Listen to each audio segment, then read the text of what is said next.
መልክዓ ምድሪ ናይ ኤርትራ ዝፈልጡ ኣለውን እዮም ኣይትሸገሩ ኢልዎ ተጋሩሲ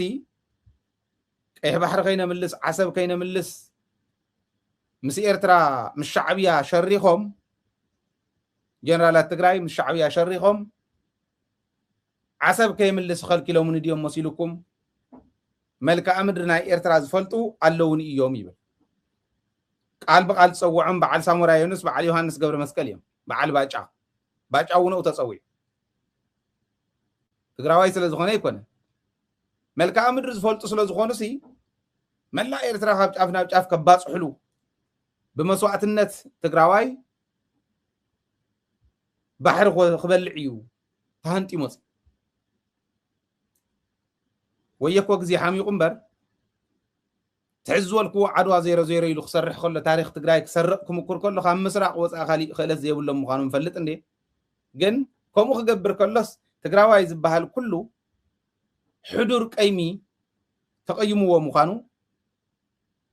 ጀኖሳይድ ከም ዘሎ ኮይኑ እዚኣቶም ቶም ታሪክ ምስራቅ እውን ዘይነፅሁ ኣብ ዝኾነ ይኹን እዋን ዘይሓዊዩ በደላት እዮም እዚኦም ሕዚ ኤርትራ ኸድካ ጫፍ ናብ ጫፍ ኤርትራ ስለ ዝፈልጥዋ ፍሉያት ጠቢባን ወታደራዊ ሳይንስ ስለ ዝኾኑ ኣትዮም ንኤርትራ ዝኾነ ብሓፂር መዓልቲ ተደሚርና እኳ ክነጥቅዖም ዘይከኣልናስ ነንበይናማ ንዕኦም ጥራሕ እንተኮይኑ ዝኾነ ክባፅሕሉ እዮም ኢሉ ተጋሩ ኣለዉ እንደኢሉ እዩ ተጃሂሩ መፅ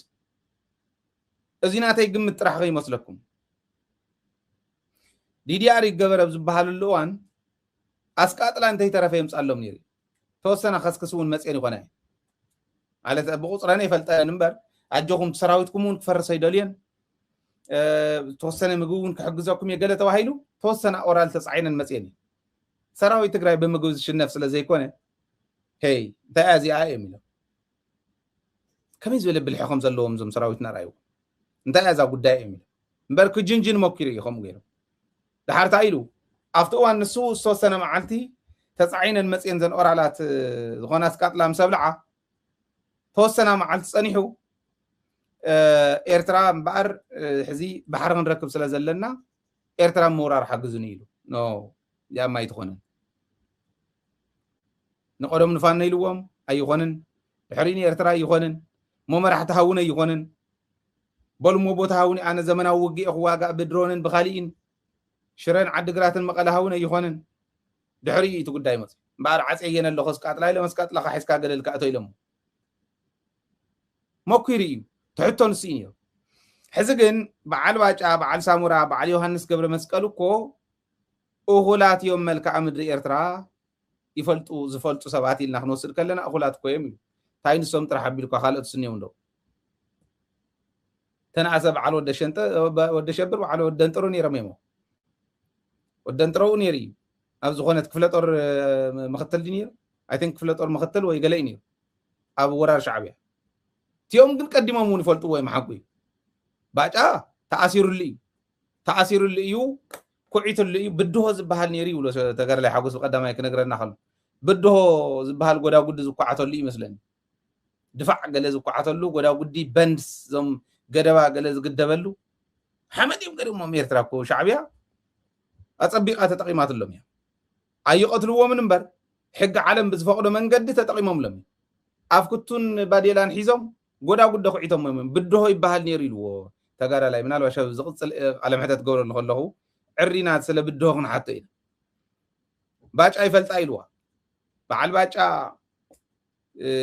على سامورا بعل يوحنس قبر مسكول كوي فلتوا ويم تخكلي زي فلتوا وجن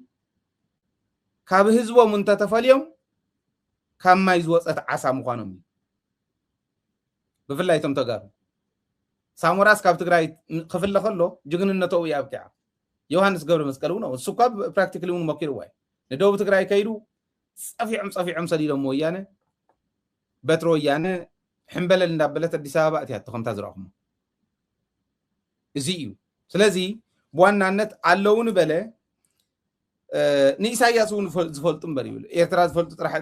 መልክዓ ምድሪ ኤርትራ ዝፈልጡ ንኢሳያስ ውን ካብ ውሽጡ እስከ ዓደጊ ዝፈልጥዎ አለውን እኮ ኢሉ ይዘልዕሎም እዚ ብደንብ ባዕሉ ዘውግዖም ሰባት ዝሓበሩና እዮም ጭቡጥ መረዳእታ እዩ ያው ቀደም ኢልና እውን ባዕሉ እውን ይብሎ ዝነበረ ሰብ ስለ ዝኾነ ኣብቲ ክሓቶም ከለውን ዝሓተቶም ስለ ዝኾነ ብዙሕ ምርግጋፅ እውን ዘድልዮ ኣይኮነ